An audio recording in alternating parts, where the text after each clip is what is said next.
একজন ফজলুর রহমান একদিনে তৈরি হয়েছে না। তার রাজনৈতিক জীবনের ওনার রাজনৈতিক জীবনের বয়স হইল ৬২ বছর। আগামীতে মব সৃষ্টিকারী কোন দলকে বাংলার মাটিতে শান্তিতে থাকতে দেওয়া হবে না ইনশাআল্লাহ।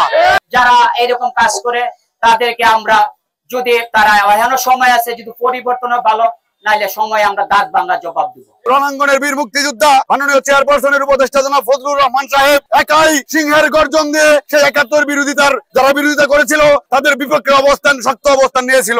এরই ধারাবাহিকতায় ওনার সামান্য একটা বক্তব্যের খণ্ডিতাংশ নিয়ে ওনার উপরে দলীয় যে নোটিশ এসেছে, আমরা সহ ফজলুর রহমানের কথা মতে আমরা উক্ত নোটিশের সবাই দলের সিদ্ধান্তের বাইরে কেউ যাব না।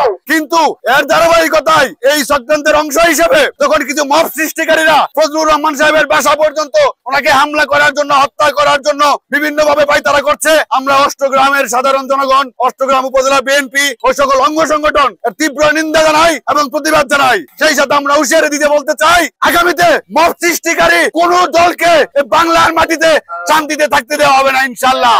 জামাত শিবির যারা দেশের বিরুদ্ধে কথা বলে, ৭১ নিয়ে কথা বলে, তাদের বিরুদ্ধে তো উনি একদম সোচ্চার মিডিয়ার মধ্যে। সেই কারণেই আজকে যারা স্বাধীনতা বিরোধী তারা বিভিন্নভাবে চক্রান্ত শুরু করছে কিভাবে ফজলুর রহমানকে দাবিয়ে রাখা যায়। যুগে যুগেই ওনার বিরুদ্ধে ষড়যন্ত্র, ইনশাআল্লাহ কোন ষড়যন্ত্র ওনাকে কিছু করতে পারে না, ইনশাআল্লাহ এবারও কিছু পারবে না। আমরা ফজলুর রহমান সবাই আদর্শ নিয়ে চলেন, আমরা ওনার সৈনিক হিসেবে আমরা ওনার আদর্শ নিয়ে চলবো।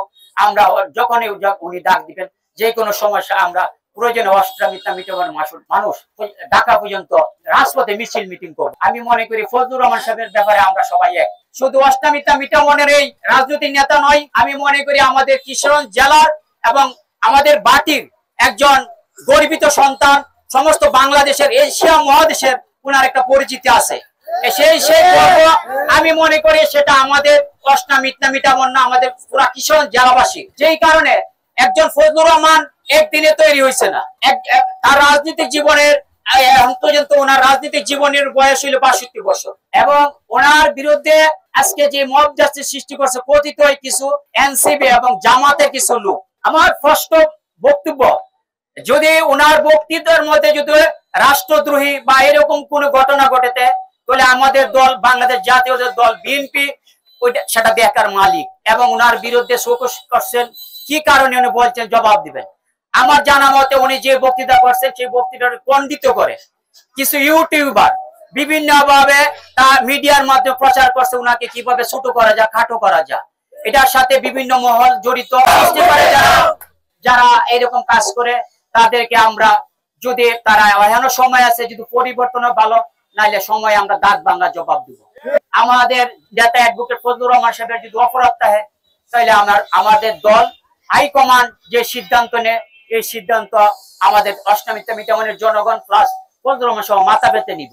যে লোকটা দীর্ঘ ১৭ বছর ধরে যখন আন্দোলন সংগ্রামে বিভিন্ন ভাবে উনি রাষ্ট্রদ্রোহী মামলায় জেলে হয়ে গেছেন, আমরা ওনার জন্য কিশোরগঞ্জ শহরে মিছিল করেছি, অনেকে ছিল একসাথে। কারণ ওনার বিরুদ্ধে অনেক প্রভাকাণ্ড হয়েছে, ওনাকে অনেক ভাবে ব্যারিকেড দেওয়া হয়েছে বিগত ১০-১২ বছর, যাতে অষ্টামিতা না আসতে পারে। বিভিন্ন ভাবে উনি আসলে ওনার ককটেল মারা হয়েছে, ওনাকে ব্যারিকেড দেওয়া হয়েছে, পুলিশ দিয়ে ব্যারিকেড দেওয়া হয়েছে।